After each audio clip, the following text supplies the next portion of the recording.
오늘 우리에게 주시는 하나님의 말씀은 창세기 28장 20절에서 22절까지의 말씀입니다.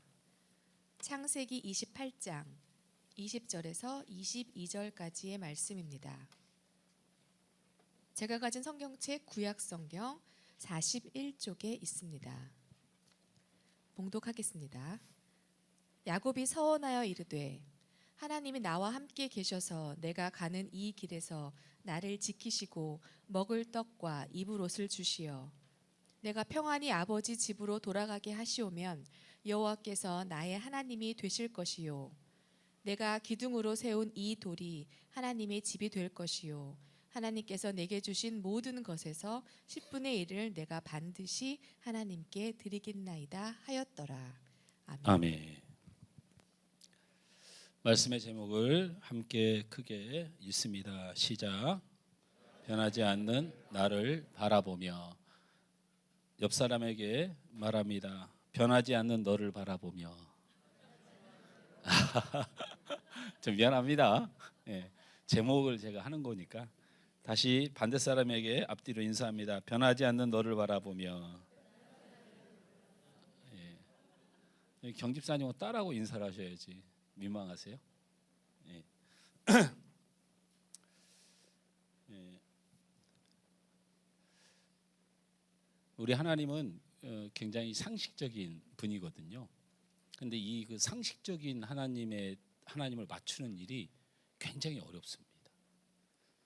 차라리 하나님이 상식적이지 않았으면 좋겠다는 마음이 들죠.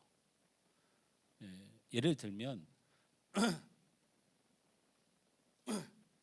우리의 관심사가 어떠한지를 놓고 하나님은 우리를 바라보시는 거예요. 우리의 삶의 관심사가 어떤 건지를 하나님이 속거나 모를까라는 생각을 해보는 거죠. 아주 상식적인 일이에요. 우리가 하나님께 관심을 갖고 하나님의 말씀에 관심을 갖고 우리가 하나님이 원하심에 관심을 갖는 일이 당연한 일이고 마땅한 일인데 이 상식적인 일이 우리의 삶에 안 이루어지는 것을 하나님이 모르실까라는 상식을 말하는 거예요. 그렇죠? 예. 요즘 야구에서 제가 응원하는 팀이 하늘이 어디냐 하고 올라가고 있습니다. 예. 그리고 저의 경쟁팀은 땅이 어디냐 하고 꺼지고 있어서 그 마음에 기쁨이 없지 않아 있지만 문장님 얼굴 표정이 왜 그러세요? 이따 제가 집에 모셔드릴 때 저한테 뭐라고 하지 마세요.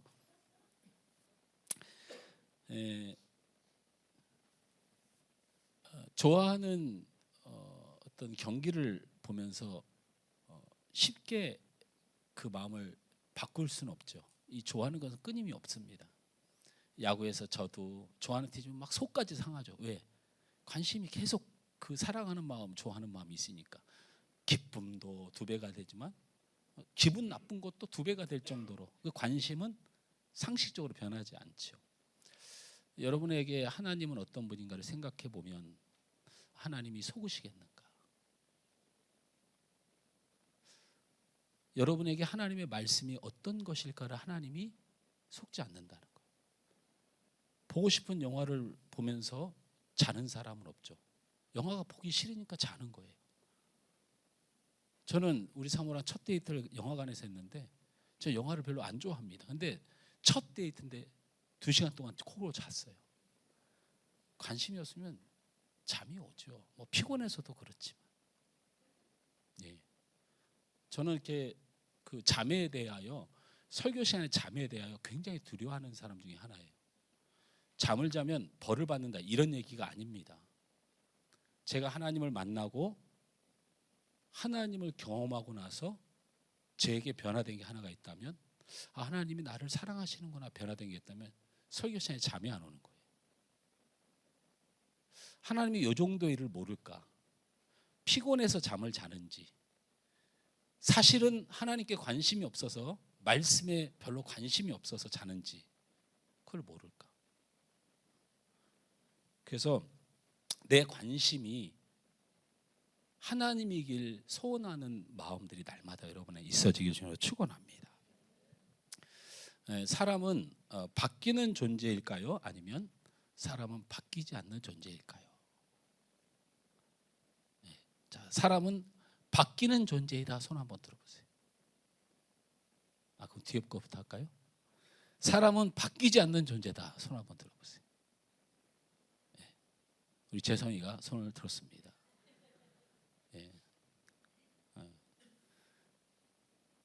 사람은 바뀌는 존재이다. 한번 손 들어보십시오. 바뀌는 존재이다. 네. 근데 집사님 왜? 둘 다. 뭐 하자는 거죠? 사람은 바뀌기도 하고 안 바뀌기도 한다. 뭐 그런 말인 것 같아요. 30년 전에 같이 신학교를 다니던 친구가 있었습니다. 그때 당시로 말하면 신학교를 다니면서 굉장히 뭐라고 해야 되나, 이런 말은 좀 죄송하지만 이 찬양 사역자로 굉장히 잘 나가던 친구예요. 굉장히 잘 나가고, 근데 이 친구를 벌써 15년 전 얘기가 되는데 15년 만에 만났던 그 생각이 갑자기 났습니다. 그 친구를 보면서 15년의 세월이 지났는데도 참 변하지 않았구나라는 생각을 했던 적이 기억이 나요. 이 신학교 다닐 때 이 친구는 학교 학식을 먹는 법이 없었어요. 돈이 좀 많고 그래서이기도 하다는 생각. 단 한 번을 학식을 안 먹어요. 학생이 학교에서 준비한 식당이 굉장히 그때 쌌던 걸로 기억하는데 백반이 1,500원, 좀 특별식이 한 2,000원 이랬던 걸로 기억을 하는데, 그런 식사를 한 번도 안 해요. 식사를 아주 먼 곳에 뭐 강남 뭐 이런 데 가서 꼭 밥을 먹고 들어오는 거예요, 그 멤버들이. 그리고 그 명품을 아주 좋아합니다. 가장 기억에 남는 건 이 친구가 그 압구정의 그 쇼핑을 굉장히 좋아한다는 거였어요. 그리고 결혼에 대한 이야기를 할 때에도 첫 번째가 돈이 많은 여자였어요. 왜 신학생은 그러면 안 됩니까? 첫 번째가. 근데 결국에는 결혼도 그렇게 한 것 같아요. 이제 세월이 지났습니다. 모두가 목사가 되어서 젊은 나이였기 때문에 각 교회에 부목사로 생활하게 되었고, 그 친구도 우리나라에서 첫 번째, 두 번째 크기 정도 되는 교회에 부목사로 사역을 하고 있었습니다. 같이 부부끼리 정기적인 모임을 가졌었던 걸로 기억을 하는데, 여전히 그 모임을 15년 만에 갔는데 좋은 차, 명품, 비싼 음식 먹는 거 이런 건 변하지 않더라고요. 한 번은 저희 집에서 모임을 가졌는데 정확히 기억합니다. 저희가 짜장면을 대접을 했어요. 각 부부들이 다 이렇게 모였길래. 그리고 이렇게 말했던 걸로 기억합니다. 우리 모임에 나는 여기까지인 것 같아. 이렇게 얘기를 하고, 교회 일정들 소화하고 이렇게 모이는 게 좀 무리가 있고, 그래서 안 만났던 걸로 생각이 납니다. 그 모임을 우리 사모가 나가기를 굉장히 싫어했어요. 이유는 잘 모르겠는데 되게 싫어했던 걸로 기억합니다. 어쨌든 그때 생각이 무련도 오래전 얘기지만 사람은 쉽게 변하지 않는 것이구나, 또 나도 그렇겠지라는 생각을 해봅니다. 여러분은 여러분 좀 변하셨습니까?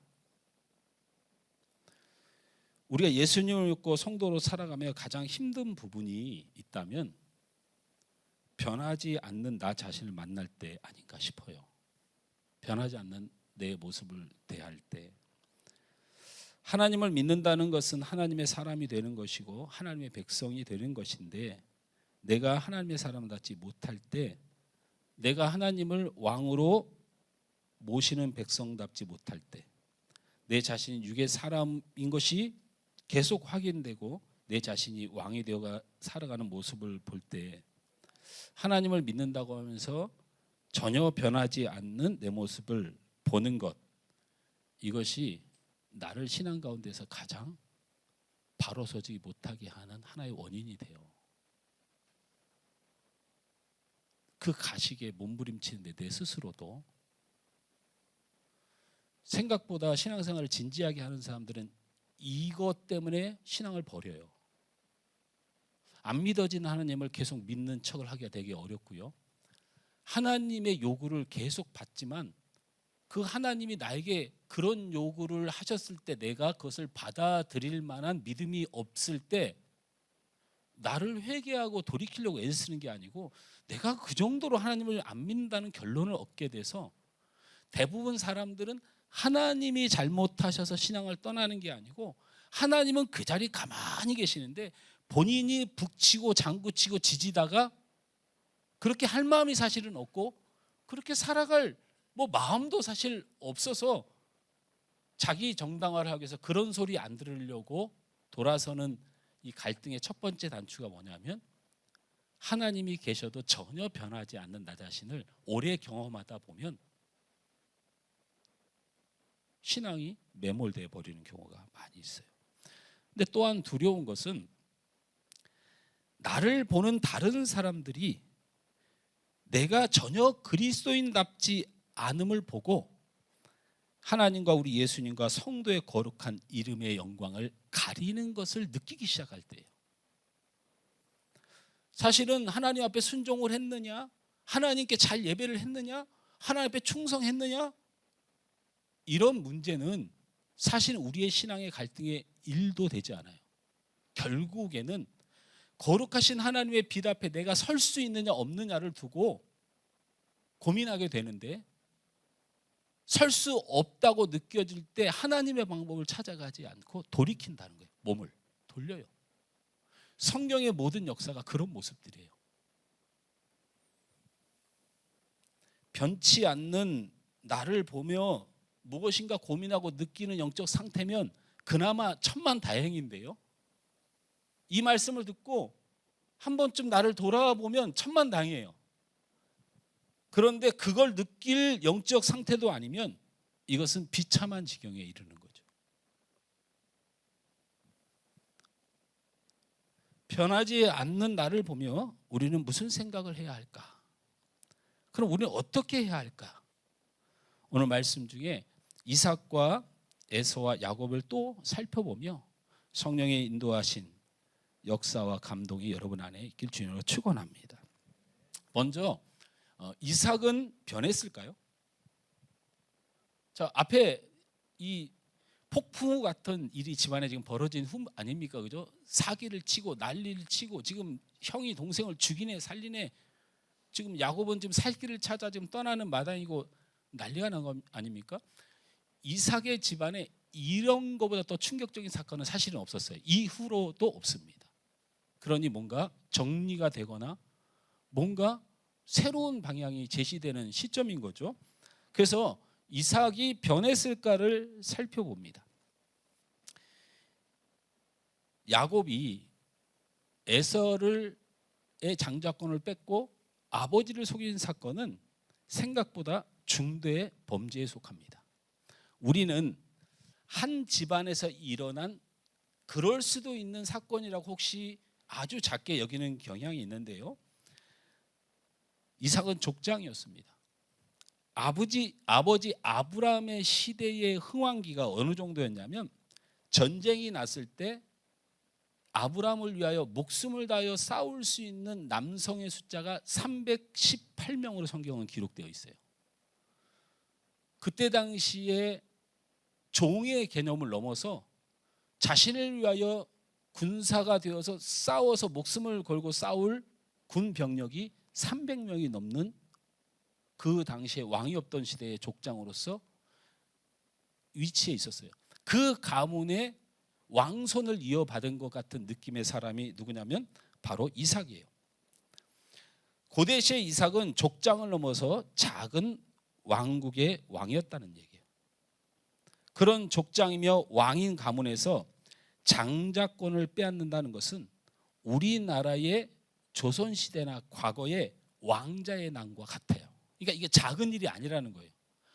작은 왕국의 왕자가 난을 일으킨 것 같은 이런 데미지를 주는 것이 바로 이삭 가문의 바로 야곱의 왕위 찬탈 사건과 동일하게 느껴지는 거예요. 자, 이런 사건이 일어났기 때문에 이 일은 지금 여러 가지의 영향력이 있어요. 자신의 가문의 정통성이 왜 중요하냐면 바로 이스마엘의 가문의 정통성과 대치되고 부닥치기 때문에 이런 난잡한 일이 된 것을 바로 잡을 필요가 있었던 것이죠. 그래서 이제 드디어 이 이삭이 움직이기 시작하는 장면이 오늘 본문의 시작이에요. 정리를 해야 되겠다. 이거는 분명히 해야 되겠다.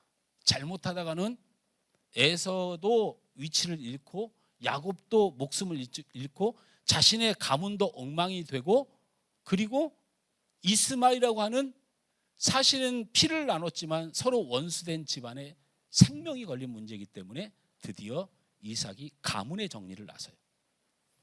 자, 창세기 28장 1절 말씀 상반절을 보면 함께 읽습니다. 시작.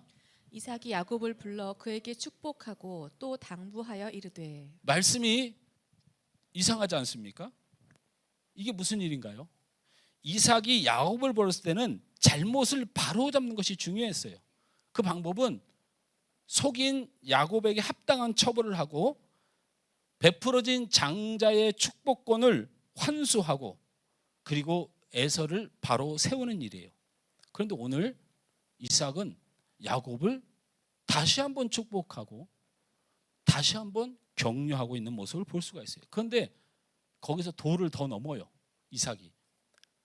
창세기 28장 3절에서 4절 말씀을 함께 읽습니다. 시작. 전능하신 하나님이 내게 복을 주시어 내가 생육하고 번성하게 하여 내가 여러 족속을 이루게 하시고 아브라함에게 허락하신 복을 내게 주시되 너와 함께 내 자손에게도 주사 하나님이 아브라함에게 주신 땅 곧 내가 거류하는 땅을 내가 차지하게 하시기를 원하노라. 아멘. 이삭이 변했습니다. 따라서 합니다. 이삭이 변했습니다. 자신의 혈통은 에서였고, 자, 그걸 떠나서 예서를 깊이 사랑했어요.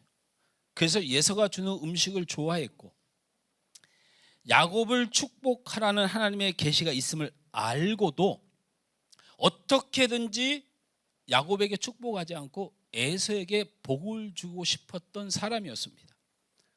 사람이 한 번 좋아하고 편이 된 사람을 바꾸기란 어렵습니다.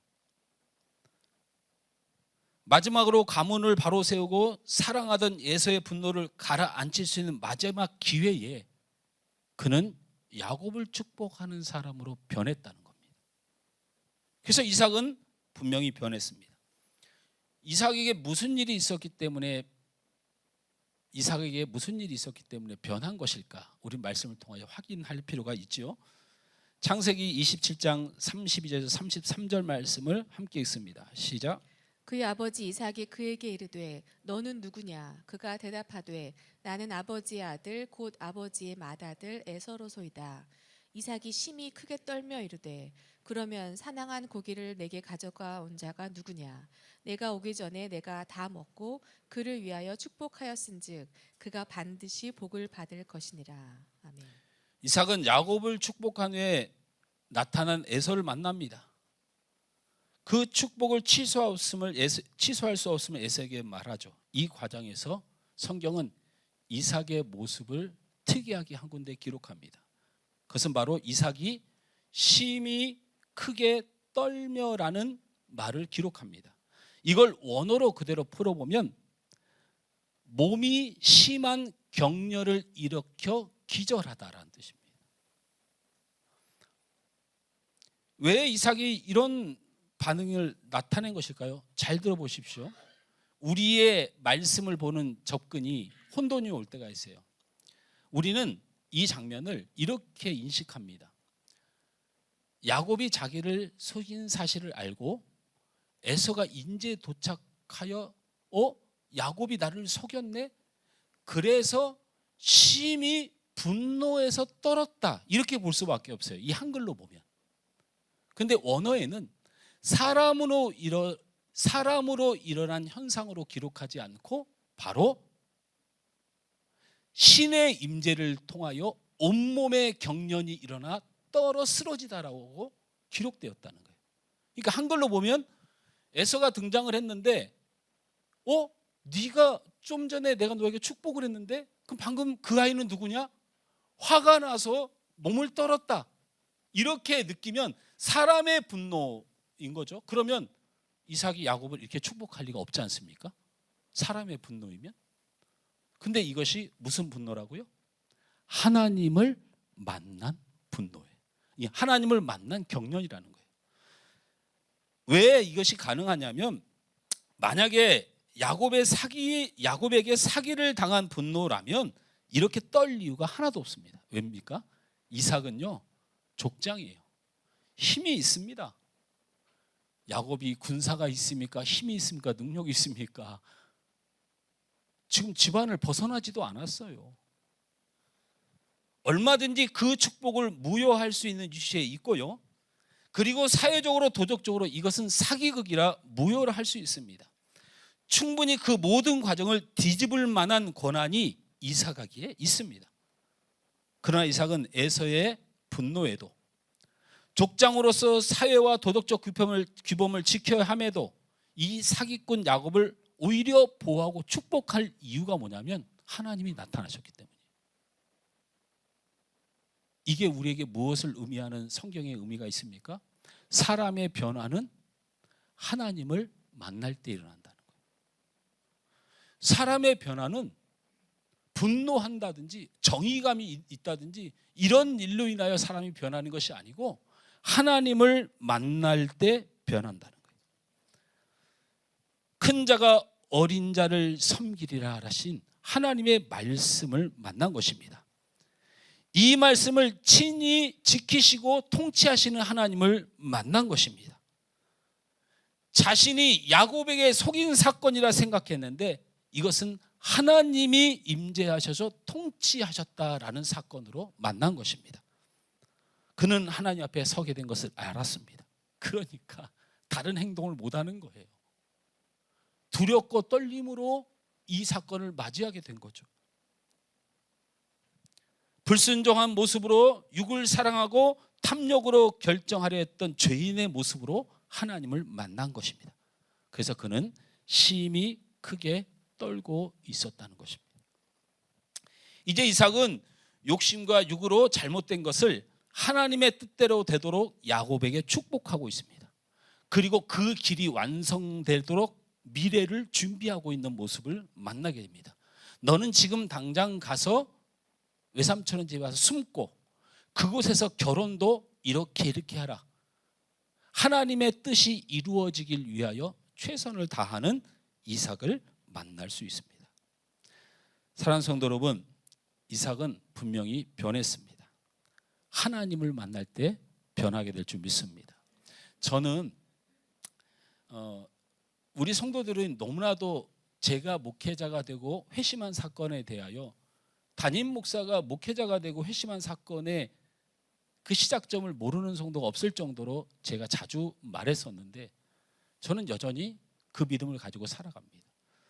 제가 목사 아들로 태어나서 참 형식적이고 종교적인 신앙생활을 계속 해왔고 제가 처음 하나님을 만나게 된 시기는 무슨 대단히 하나님의 은혜 가운데 있을 때가 아니에요. 몸이 많이 아팠었습니다. 그래서 제가 4개월 동안을 병원에 입원해 있던 때가 있어요. 사람이 어느 정도로 다치면 4개월 동안 입원해 있냐면 그냥 죽을 지경에 가면 4개월 동안 병원에 있게 돼요. 4개월 동안에 병원에서 입원해 있는 동안에 저는 하나님을 한 번도 찾지 않았습니다. 저는 하물며 기도도 한 번도 안 했던 것 같아요. 그냥 몸이 아프니까 내가 병원에 있는 거겠지 하고 사람이 살다 보면 이런 병도 걸릴 수 있는 거겠지 하고 그리고 4개월 후에 몸이 회복되어서 다시 제가 목표하던 돈을 벌기 위해서 제가 다니던 직장을 다녔습니다.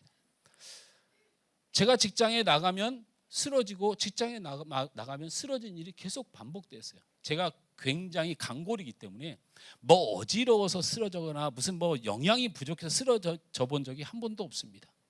요즘 우리 사모가 계속 제 그 5년 전 사진, 6년 전 사진을 저한테 계속 사진을 저한테 보내요. 이렇게 뚱뚱했을 때 사진을. 그러면서 킥킥대고 오세요. 이게 당신이야. 우유 끔찍해 막 이러면서.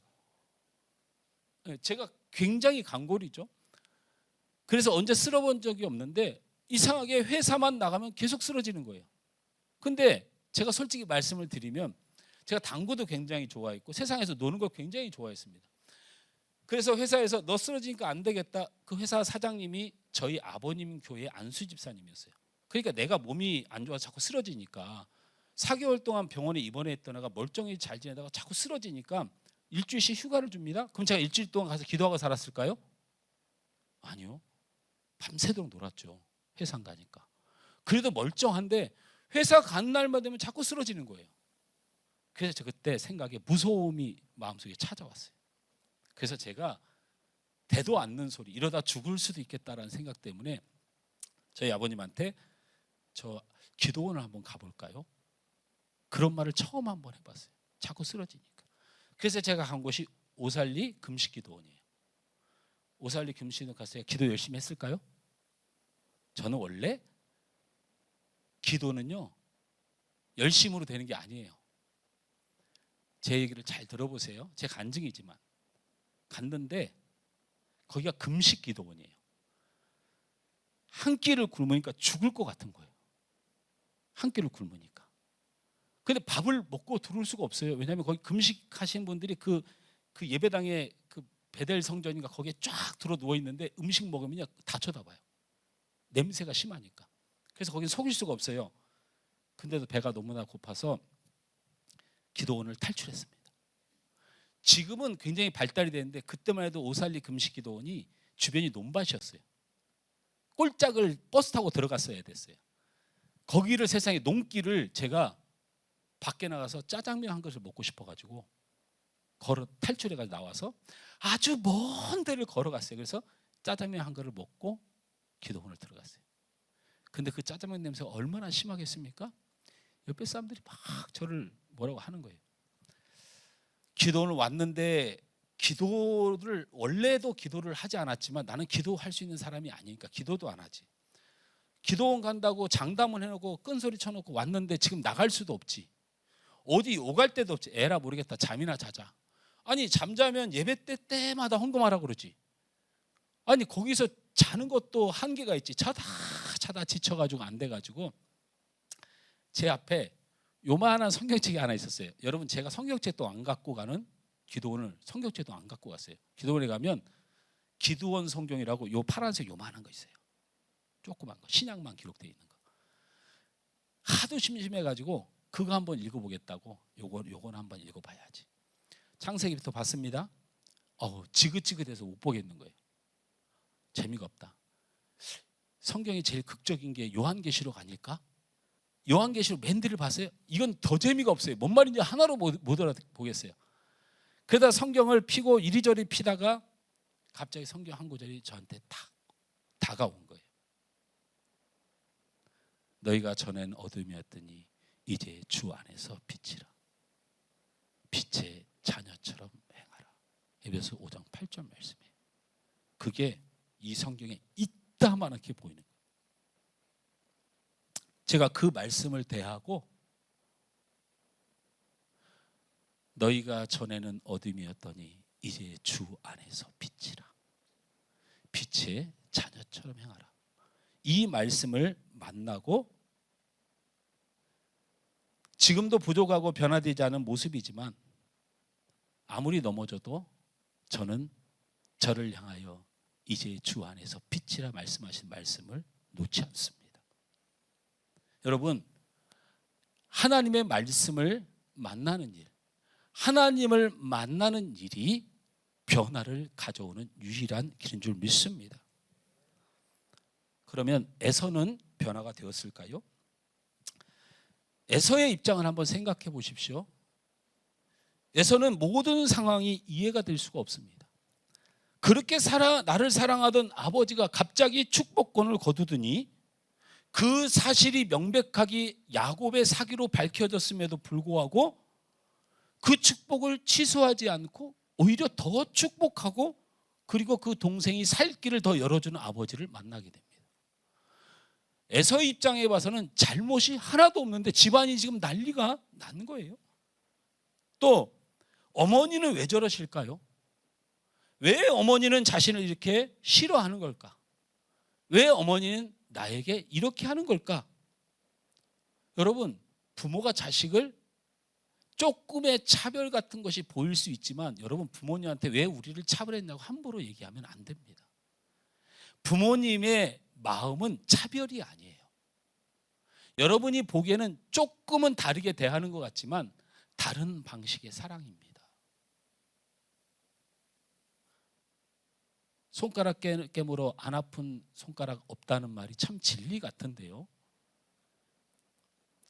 그러더라도 우리 어머님은 나한테 왜 이럴까? 그래서 에서는 그 원인을 찾아 나섭니다. 왜 아버지는 나한테 이럴까? 왜 어머니는 나한테 이럴까? 이 가문은 도대체 나한테 왜 이럴까? 찾아 나선다니까요. 그래서 에서가 드디어 찾아내요. 놀랍지 않습니까? 에서가 아버지가 자기한테 왜 이러는지, 또 어머니 리브가가 왜 자신한테 이러는지를 결국엔 찾아냅니다. 어디에 나와 있습니까? 창세기 28장 6절에서 8절 말씀을 함께 읽습니다. 시작. 에서가 본즉 이삭이 야곱에게 축복하고 그를 밧단 아람으로 보내어 거기서 아내를 맞이하게 하였고 또 그에게 축복하여 명하기를 너는 가나안 사람의 딸들 중에서 아내를 맞이하지 말라 하였고 또 야곱이 부모의 명을 따라 밧단 아람으로 갔으며 에서가 또 본즉 가나안 사람의 딸들이 그의 아버지 이삭을 기쁘게 하지 못하는지라. 드디어 봤습니다. 저를 보세요. 요거 말씀으로 보면 헷갈리니까 이런 거예요. 에서가 가만히 아버지를 옆에서 지켜보니까 아버지가 야곱을 축복하면서 너 가서 번창해라, 이건 나중에 축복했어요. 첫 번째가 뭐냐면 절대로 가나안 여인과 결혼하지 말라, 이렇게 하면서 축복하는 거예요.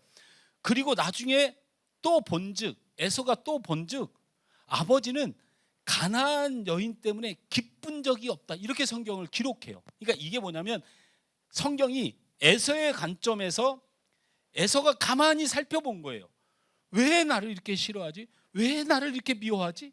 내가 우리 집안에 왜 이렇게 못된 사람이 되었지? 나는 무슨 잘못을 했지? 왜 우리 부모님은 이렇게 하지를 에서가 본즉 가나안 여인에게 결혼하지 말라는 아버지를 보고 가나안 여인을 기뻐하지 않는 이삭을 봄으로 깨달은 거예요. 그런데 신기하지 않습니까? 에서가 사실은 40대 때 아버지가 절대 가나안 여인과 하나님의 백성이 아닌 사람들과 결혼하면 안 된다고 부탁을 했는데 이 에서가 2명의 가나안 여인과 결혼을 해요. 그러니까 그게 딱 맞아떨어진 거야. 아, 이거구나. 아버지가 가나안 여인을 되게 싫어하는데 내가 가나안 여인들과 결혼한 일 때문에 나한테 이러는구나 하고 결정을 해요. 그 다음부터 에서가 무슨 인생을, 자기의 총 인생을 통하여 아버지를 기쁘게 하기 위하여 무슨 일을 벌이냐면요, 창세기 36장까지의 사건 중에 이 에서가 한 일이 뭐냐면 가나안 여인들을 다 버리고 계속 아버지가 좋아하는 여인들만 계속 부인으로 맞아들여요. 그래서 이 에서는 3명의 부인을 더 맞이합니다. 그게 아다고, 올리하바나, 바스맛, 이 세 여인을 데리고 오는데 이것이 바로 다 자기의 민족의 혈통 중에서 데리고 와요.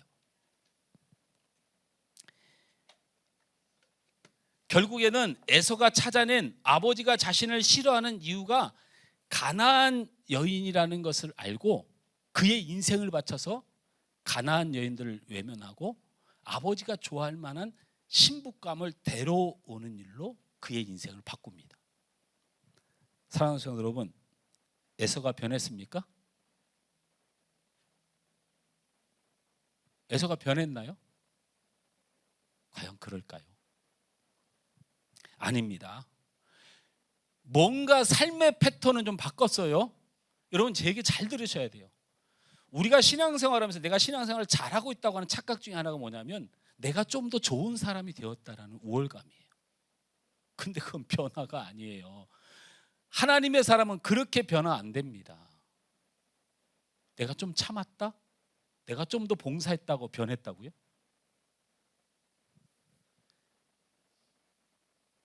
에서는 전혀 변하지 않았습니다.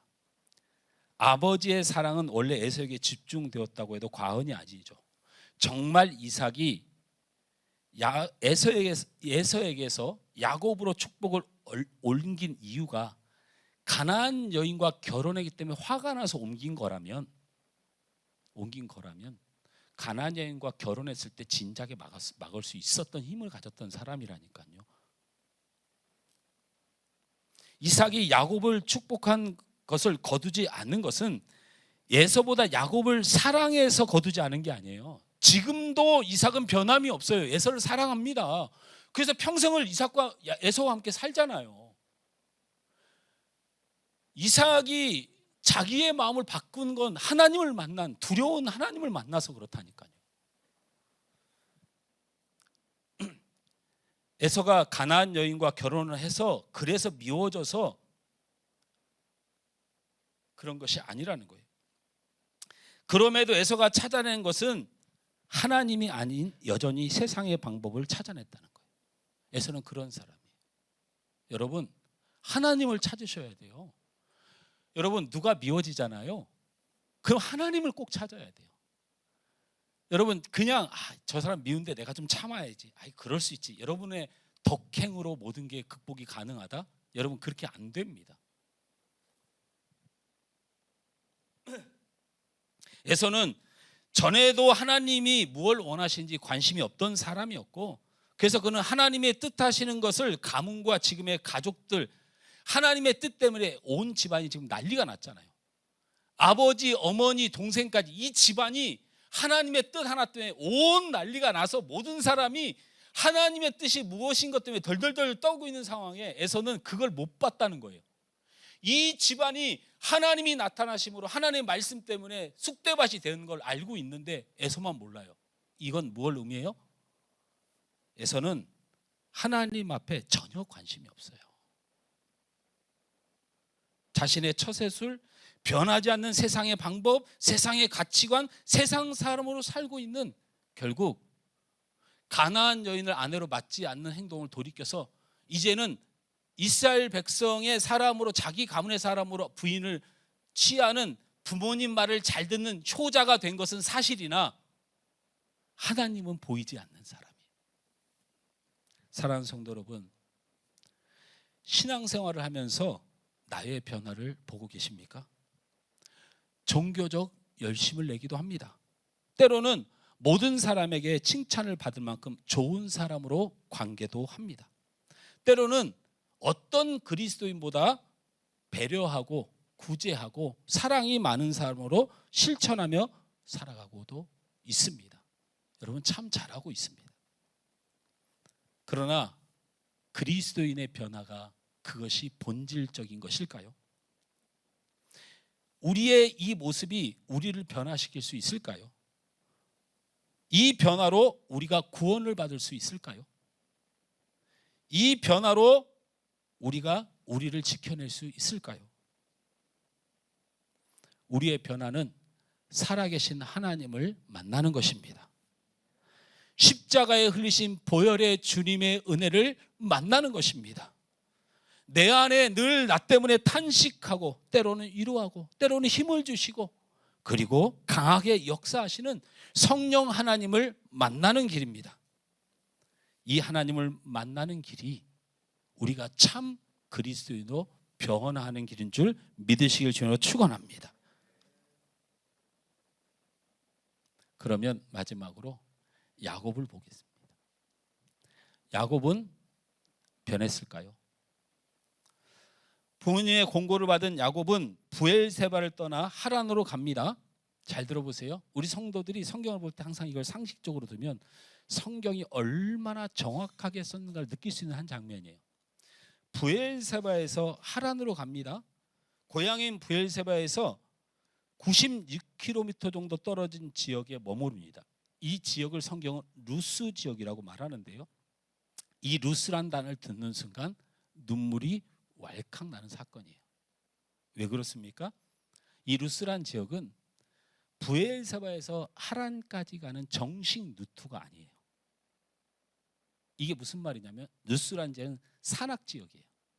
여러분, 야곱이 불쌍하잖아요. 브엘세바에서 하란까지 평탄한 길이나 정상적인 길을 포기한 이유가 뭡니까? 그 길로 가다가 에서가 군사들과 함께 자신을 잡으러 오면 자신이 대응할 방법이 없어요. 그래서 홀로 외롭게 산속으로 숨어 산악 지역을 넘어가고 있는 중이에요. 그 지역이 루스란 지역이에요. 야곱은 참 불쌍한 모습으로 이 루스란 지역에서 지쳐 쓰러져 잠이 듭니다. 이곳에서 여러분이 그 유명한 야곱의 돌베개 사건이 일어나는 거예요. 돌을 베고 야곱이 누워서 잠을 자는데 하나님께서 찾아오시죠. 한번 읽어볼까요? 창세기 28장 10절에서 12절 시작. 야곱이 브엘세바에서 떠나 하란으로 향하여 가더니 한 곳에 이르러는 해가 진지라. 거기서 유숙하려고 그곳에 한 돌을 가져다가 베개로 삼고 거기 누워 자더니 꿈에 본즉 사닥다리가 땅 위에 서 있는데 그 꼭대기가 하늘에 닿았고 또 본즉 하나님의 사자들이 그 위에서 오르락 내리락 하고. 잠을 자는데 하나님이 찾아오십니다. 기도할 때도 아니고 하나님께 예배할 때도 아니고 하나님을 묵상할 때도 아니고 잠을 자는데 찾아오셨어요. 다른 의미로 말하면 야곱은 기도하지 않습니다. 예배하지 않습니다. 묵상도 하지 않습니다. 그런데 하나님이 찾아오신 것입니다. 이것은 야곱은 경건한 사람이 아님에도 하나님이 찾아오신다는 하나님의 은혜를 보여주는 장면이에요. 할렐루야. 따라서 합니다. 야곱이 대단한 것이 아니고 하나님의 은혜가 큽니다. 자, 이거를 잊지 않으면 무슨 사건을 만나도 여러분 흔들리지 않냐면 우리 주변에 꿈에 하나님을 만났다는 사람들이 있어요. 그리고 환상 중에 하나님이 내게 말씀하셨다는 분들이 있어요. 야곱이 그걸 경험한 겁니다. 다시 한번 말합니다. 야곱이 대단합니까? 안 대단해요. 그러니까 꿈에 하나님이 내게 이렇게 말씀하셨다, 환상 중에 하나님이 내게 이렇게 말씀하셨다 하는 분이 대단한 사람일까요? 아닙니다. 얼마나 기도 안 하면 야곱처럼, 얼마나 예배 안 드리면, 얼마나 큐티를 안 하면, 나는 큐티를 할 때마다 내가 거룩한 사람이 아니어도 하나님이 보이고 하나님 말씀을 만나는데 얼마나 성경을 안 보고 얼마나 신실하게 안 살면 하나님이 야곱을 잠자고 있을 때 꿈에 찾아왔으니까 다음에 여러분 하나님의 환상과 음성을 들었다는 사람을 만나면 어떻게 쳐다보라? 어떻게 쳐다보라? 아이고 야곱아, 오직 기도 안 하고 오직 예배 안 드리고 오직 성경을 안 봤으면 하나님이 꿈속으로 찾아왔겠느냐.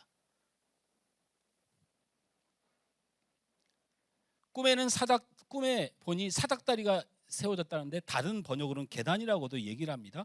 그 계단의 끝을 하늘에 닿아서 천사들이 오르락 내리락하고 그 꼭대기에 하나님이 계시는데 하나님이 이렇게 말씀하십니다. 창세기 28장 13절 15절 함께 읽습니다. 시작. 또 본즉 여호와께서 그 위에 서서 이르시되 나는 여호와니 너의 조부 아브라함의 하나님이요 이삭의 하나님이라. 내가 누워 있는 땅을 내가 너와 내 자손에게 주리니 내 자손의 땅이 티끌같이 되어 내가 서쪽과 동쪽과 북쪽과 남쪽으로 퍼져 나갈지며 땅의 모든 족속이 너와 내 자손으로 말미암아 복을 받으리라. 아멘.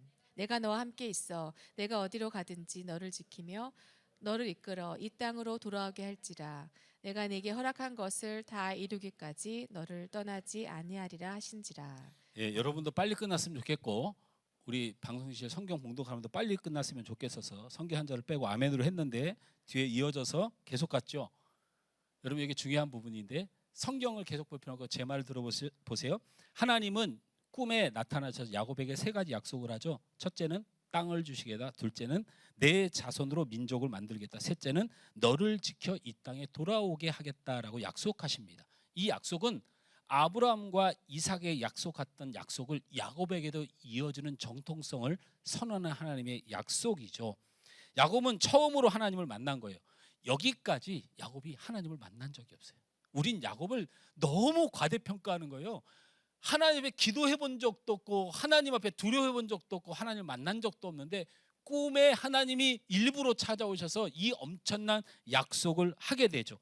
그래서 그 돌을 베고 잤던 그 베개 위에 기름을 붓고 그것을 베델이라 칭하고 그것을 하나님의 집, 베델이라고 칭하게 된 거예요. 여러분, 베델이란 이름이 대단히 영광스러워 보이지만 사실 거기 성경을 자세히 읽으면 베델 교회가 있는데 죄송합니다. 이렇게 막 짓자니 성경을 자세히 보다 보면 얼마나 야곱이 별로 하나님한테 별로였던 곳의 장소라는 것을 알 수가 있죠. 그런데 문제가 여기서 생깁니다. 여러분, 이 부분은 평생 여러분 마음속에 새기셔야 될 부분이에요. 창세기 28장 오늘 여러분이 읽었던 20절에서 22절 말씀 함께 읽습니다. 시작.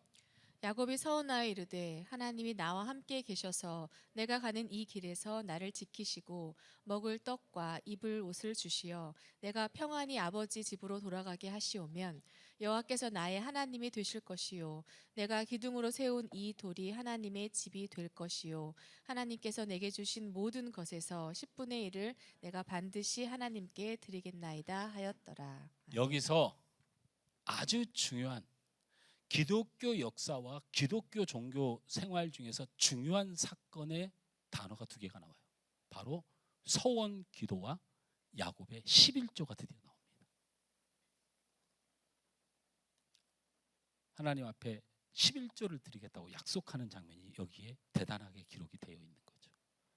여러분, 야곱이 변했습니까? 고개를 좌우로 흔드는 분들이 있어요. 기적입니다. 기도 안 하던 야곱이 기도를 한다고요. 그리고 하나님 앞에 11조를 드려 하나님께 영광을 돌리겠습니다 하고 고백한다고요.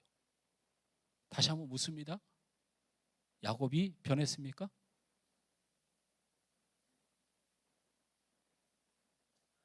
과연 제가 그렇게 순탄하게 설교를 준비했을까요?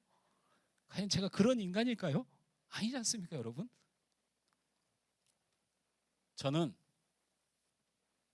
방송에 안 나가면 좋지만 우리 한국 교회의 모든 교회가 서원 기도하고 11조에 관한 것을 이야기할 때 이 장면을 반드시 쓴다는 거예요. 이게 한국의 역사를 이루었어요. 그게 너무 마음이 아픈 사람 중에 하나예요. 11조는요, 얼마든지 다른 성경에 바르게 올바르게 가르칠 수 있는 성경이 있습니다.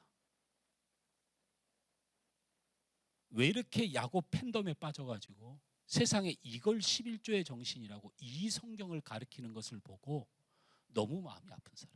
사실은 저도 11조를 교육받을 때 이 야곱의 11조를 그 다음에 그 서원 기도에 대해서 저는 그렇게 서원도 해봤습니다. 우리가 문맹도 아니고요, 우리는 바보도 아닙니다. 여러분, 말씀을 잘못 봐서 속지 마셔야 돼요. 그래서 냉정하게 성경을 다시 읽습니다. 오늘 본 말씀을 다시 읽어요. 창세기 28장 20절에서 21절 시작.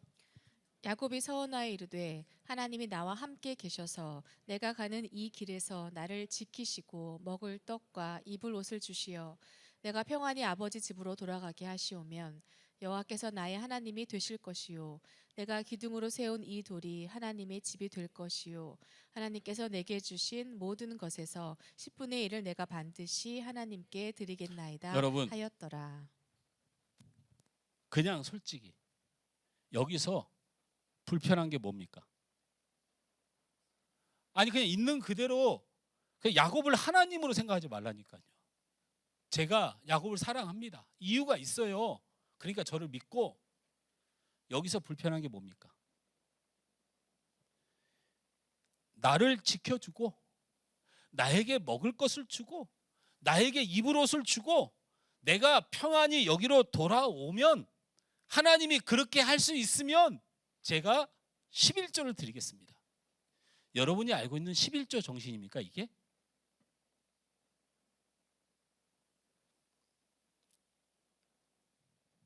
제가 야곱의 11조 소원을 야곱이 어렵게 써놨으니까 제가 쉽게 풀어드리겠습니다.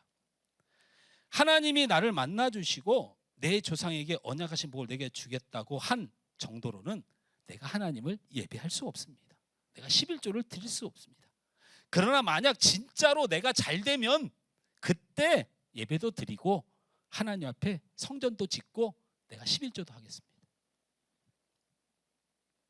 이게 거룩하신 하나님 앞에 드리는 11조 정신일까요? 11조의 정신이 언제부터 내게 이렇게 해주면, 내가 잘 되면 그때 하나님에 드리겠다는 조건부 11조가 언제부터 우리의 11조 정신이었습니까?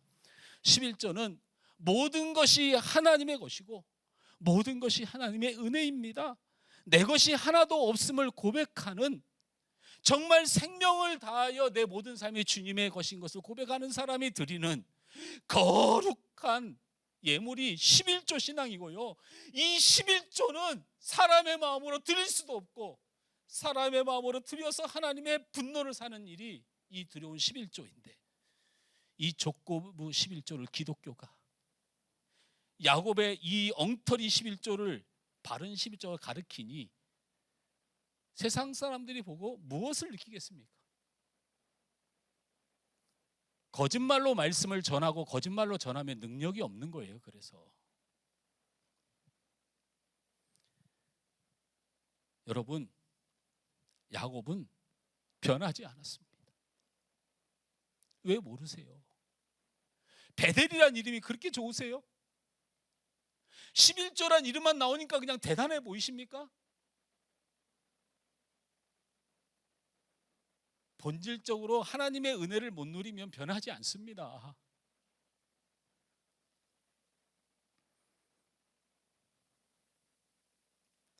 말씀을 맺습니다. 설교를 시작하며 했던 질문을 다시 드리겠습니다. 사람이 변할까요?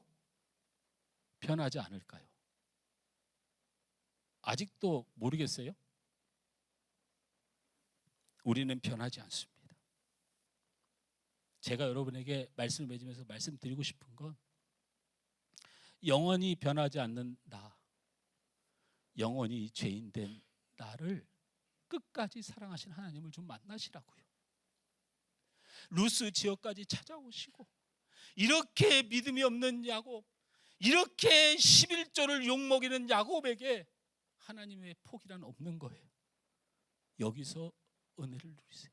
우리 하나님은 여러분을 포기하지 않습니다. 야곱을 포기하지 않습니다. 말씀 이렇게 읽고, 이 말씀이 그래서 우리에게 은혜가 되는 말씀이 되는 것은 로마서 8장 36절에서 39절 말씀 함께 읽습니다. 시작. 기록된 바 우리가 종일 주를 위하여 죽임을 당하게 되며 도살당할 양같이 여김을 받았나이다 함과 같으니라. 그러나 이 모든 일에 우리를 사랑하시는 이로 말미암아 우리가 넉넉히 이기느니라. 내가 확신하노니 사망이나 생명이나 천사들이나 권세자들이나 현재일이나 장래일이나 능력이나 높음이나 깊음이나 다른 어떤 피조물이라도 우리를 우리 주 예수 그리스도 예수 안에 있는 하나님의 사랑 안에서 끊을 수 없으리라. 여러분은 아멘. 하나님이 사랑으로 작정된 사람입니다. 야곱같이 부족해도 그 사랑을 거둘 마음이 우리 안에 없습니다. 그런 하나님의 은혜를 만나시기 주여 축원합니다. 우리 함께 찬양합니다.